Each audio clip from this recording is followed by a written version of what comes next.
హనుమత్ ప్రదక్షిణం చేసేటప్పుడు చెప్పవలసిన శ్లోకం ఏమిటో పరాశర సంహిత చెప్పింది.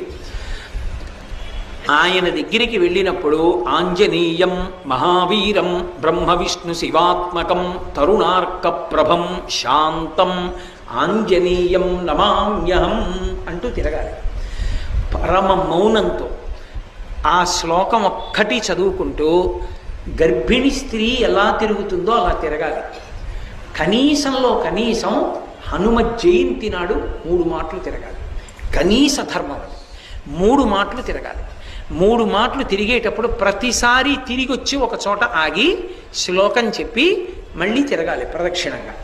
అలా 3 మాటలు తిరిగితే, అందుకే నేను మీతో పరమ సత్యం చెప్తున్నానని జ్ఞాపకం పెట్టుకోండి. ఎంత ఉద్వేగభరితమైన పరిస్థితుల్లో, ఎంత కష్టంలో ఉండనివ్వండి, హనుమత్ ప్రదక్షిణాలు చేస్తే మనస్సుకి శాంతి కలుగుతుంది.